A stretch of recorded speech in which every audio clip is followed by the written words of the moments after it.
industries worldwide like education, healthcare, and infrastructure to produce public trust and discourage investors, leading to property and equality. Advocacy, title, Integrity Builds the Nation. Literal language, number one, our advocacy promotes honesty, transparency, and accountability. Number two, we aim to educate youth about ethical values.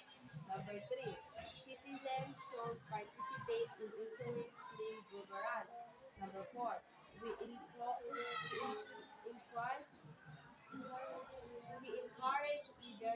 leaders to act with fairness and responsibility. Number five, ending corruption requires cooperation among all sectors. Figurative language. Number one, honesty is the light that guides us through the darkness of evil. Number two, when truth stands tall, lies crumble like sand, sandcastle in the tide. Number three, integrity is the seed from which justice blooms. Number four, together we can build bridges of trust and tear down walls of deceit. Number five, a nation free from corruption is a garden where hope and peace grow. Tell clean hands, honest heart. Literal language. Number one, say no to bribery and dishonesty. Number two, report corrupt acts in your community. Number three, support transparency and accountability in all office. Number four, every citizen has a role in fighting corruption. Number five, honest leadership brings peace of progress. Figurative language. Number one, let's wipe the dirt of corruption from our nation's face. Number two, together we can light the torch of truth in very government office. Number three, corruption is a weed that must be fallen out from its roots. Number four, integrity is the armor that protects our nation.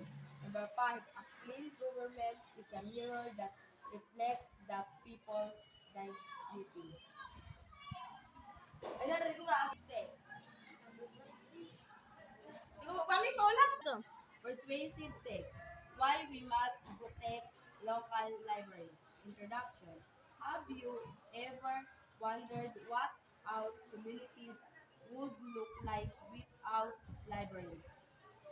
Those vibrant, lively, yet tranquil sounds. Start ko muna. Nandito. Those vibrant, lively, yet tranquil sounds. Space where ideas meet imagination. Every year, library visit increased by 12%, proving that people still crave knowledge, wisdom, rather than ignorance. Unwa- unawareness, unawareness, and yet funding continues to decrease instead of expand, grow. This contradiction is not only illegal, unreas- unreasonable, but also department harmful to society.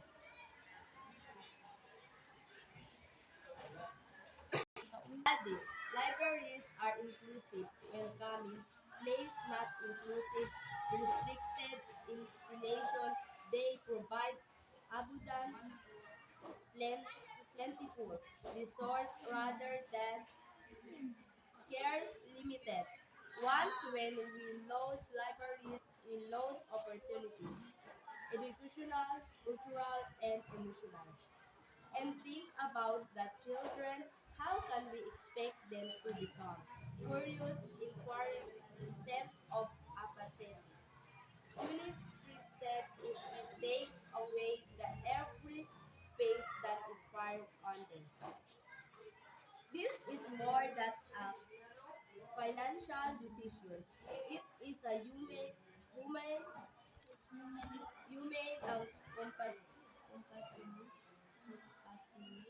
compassionate choice versus a courteous and honoring one.